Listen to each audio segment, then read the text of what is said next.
This is one of my favorite chapters in mechanics. It combines something that you've learned in Pure Math 1 to the topics that we usually go over in mechanics, namely the part of kinematics, so the idea of acceleration, the idea of velocity, and the idea of displacement. And particularly, it uses the concept of differentiation and integration, overall the idea of calculus, to revisit these concepts in mechanics. So let's go there for a bit. Let's go revisit the things that you've learned in Pure Maths 1. Starting with differentiation. If you have a function, whatever function, and if you differentiate it, what are you finding? You are finding another expression that will give you the gradient of the original function at any given point, right? On the other hand, if you have now a mathematical expression and you are integrating now this expression, you are getting another expression that will give you the area under the graph of the first one, right? And you also learned in Pure Maths 1 that if you have dy by dx, or dy by dt more specifically, in which t is a time, you can state that you are calculating the rate of change of y. Remember, if you have done this with me, we solved several questions regarding this topic. Every time you have dy by dt, this is the rate of change of y, whatever y may be. Okay, so let's go to the definition of acceleration and look at what it says. Acceleration is the rate of change of velocity. So based on what I just said, if acceleration is the rate of change of velocity, how do we translate this sentence into maths? Acceleration, A, is equal the rate of change, something by dt, change of what? Of velocity. So dv by dt. A equals dv by dt. So if we have an expression for the velocity, if we differentiate the expression for the velocity, we are going to have another expression, which is going to be the expression for the acceleration. And this is going to be what? This is going to be an expression that will give us all possible gradients of the velocity for any given time. And you already knew this. You already knew that if you would have a velocity time graph, by determining the gradient at any given point, you would be given the acceleration, right? So let's say that we have this expression for the velocity. V equals t cubed plus 2t plus 3. And we want to calculate the acceleration at t equals 0 seconds and t equals 2 seconds. What do? Well, just differentiate this and get an expression for all possible gradients, which is the acceleration. And you already know how to differentiate. I'm going to assume that this is 3t squared plus 2. And now what do? Substitute t by 0 and 2 seconds and get the corresponding accelerations. So 2 meters per second squared and 14 meters per second squared. Right? On the other hand, if we know that the acceleration is dv by dt, we can rearrange this to get this expression, dv equals a dt. If we now integrate both sides of the equation, we'll have integral of dv equals integral of a dt. An integral of something differentiated is just that thing. So v equals what? Equals the integral of a dt. Basically, it's the opposite. If you know that the acceleration is the velocity differentiated, then the velocity is the acceleration integrated. Okay, don't forget, integration is the reverse of the differentiation. Okay, this means that v can be calculated at a certain time t by integrating the expression of a and substituting t in the subsequent expression. Additional information will be needed to determine the value of the arbitrary constant. Don't forget that whenever you have this, if you don't have limits over there, you will have an arbitrary constant, and more information will be needed to get the value of that constant. Example, let's say that you have this expression for the acceleration. And the idea is for you to calculate the velocity at 4 seconds, knowing that the original speed at 0 seconds is 3 meters per second. Okay, so let's just, since we start with the acceleration and we want the velocity, we need to use that, right? So the velocity equals the integral of the acceleration in relation to t. Just substitute a by its expression and just integrate this. Simple enough. T is just t squared over 2, minus 1 is just minus t, and plus c. C is the arbitrary constant. Now, in order for us to get the value of the arbitrary constant, I told you that we would need more information, and the information is this. V at t equals 0 is 3 meters per second, right? So substitute v by 3, t by 0, and get the value of c. It's 3. So the overall expression with the arbitrary constant included is v equals t squared over 2 minus t plus 3. Now substitute at the time that we want, which is 4 seconds, and we got the velocity is 7 meters per second, right? Let's look now at velocity and displacement. It's basically the same concept. What is velocity? Velocity is the rate of change of displacement. Mathematically, v equals dx by dt. Note that for this chapter, we are always just talking in one dimension. This dimension could be x, y, north, south, whatever, all right?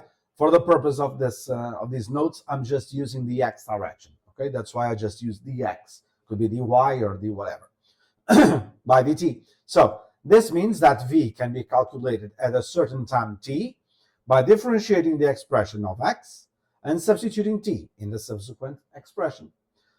An example that is in everything similar to the one we saw before when we were talking about acceleration and velocity. But now we're given an expression for the displacement, and we want to calculate the velocity at 0 seconds and 2 seconds again. So just differentiate this. We have now the expression for all velocities, okay? Again, this is the expression for all possible gradients of that. Don't forget that we said in the beginning of the year that if we had an expression, a graph for the displacement and time, the gradient of a displacement time graph would give us the velocity, and here is the mathematical reason, all right? So now that we have an expression for the velocities, we just substitute t by 0 and 2, and we'll get the corresponding velocities, all right? Similarly, if v equals dx dt, what is going to be x? Is going to be the integral of v in relation to t, right? Here is the mathematical way to get there, but the displacement is the integral of the velocity in relation to t, okay? So again, this means that x can be calculated at a certain time t by integrating the expression for the velocity and substituting t in the subsequent expression. Also, additional information will be needed to determine the value of the arbitrary constant that will come out of integrating a mathematical expression, whatever it is. So let's start again with an expression for the velocity, and we want to get the displacement at time equals 3 seconds, knowing that it starts from the origin. If it starts from the origin, means what? Means that if it starts, t equals 0, is at the origin, x equals 0, okay? So let's integrate. Here we have the result of the integration with the arbitrary constant. We'll use this part at t equals 0, x equals 0 to get the value of c, which in this case is 0 as well. So this is the final expression for the displacement. And only now we are going to substitute t by 3 seconds, and we'll get here the displacement. Note that if we want to determine the displacement between two specific times, a and b, what are we getting? We are getting the displacement between time a and time b. In other words, we are getting the area between the curve for the velocity. All right, is basically exactly the same concept that you've learned in pure maths, but now applied to the realm of mechanics.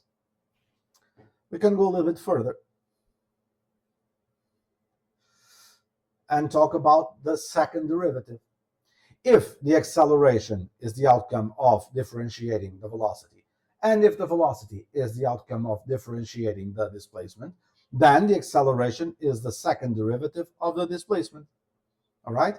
This means what? This means that the acceleration may be calculated at a certain time t by differentiating the expression for x twice and substituting t in the subsequent final expression. This means also that x may be calculated at a certain time t by integrating the expression for a twice, the reverse operation, and substituting t in the subsequent final expression. And additional information will be needed to determine the values of the arbitrary constants, the two of them, that would come from integrating twice the expression for the acceleration. So for an object that's moving with constant acceleration a, if we integrate that, what will we get? Focus on the fact that now the acceleration is constant. All right? This is going to be a number. Whatever it is constant, is a number. So you can take it out of the integral, right? And if we integrate, if we do the integral of dt, what do we have? We just have t plus the arbitrary constant c. This arbitrary constant is what? Is going to be the initial velocity, which is usually represented by u. Okay, so what we have here? We have that v equals u plus at. Does this ring any bell? V equals u plus at. Let's continue. X equals the integral of the velocity in relation to time. All right? So x equals what? The velocity is this. So let's plug it there. And now let's just take care of this integral. U is the initial velocity, so it's going to be a constant, doesn't change. Okay? So it can be, first of all, we can separate this into integrals. Then this can be placed outside. Okay? So we are just integrating, doing the integral of dt, so it's just t. And if you focus on this, a is also going to be a constant. Don't forget we're talking about a constant acceleration. So it jumps out of the integral. So we are integrating t in relation to t. So it's just t squared over 2 plus another arbitrary constant. So you have ut plus a t squared over 2. What is this arbitrary constant? It is going to be the initial displacement, which I'm going to call x0. So rearranging, we have that x equals x0 plus ut plus 1/2 of at squared. Does this ring any bell? Basically, we just got two of the SU-VAT equations that you've learned in chapter 2, if I'm not mistaken. Okay? That obviously would need to come out of the more general approach that we are taking involving calculus. Using the idea of differentiation and integration, in this specific case, just the idea of integration, we can determine the SU-VAT formulas and the SU-VAT formulas are applicable only when the acceleration is constant. This needs to be constant in order for these considerations to work. So the general summary that comes out of this chapter. You have the displacement, the velocity, and the acceleration. If we're talking about mathematical expressions, differentiating the expressions will lead us there. Integrating will lead us back here. Okay, this is the main idea about kinematics.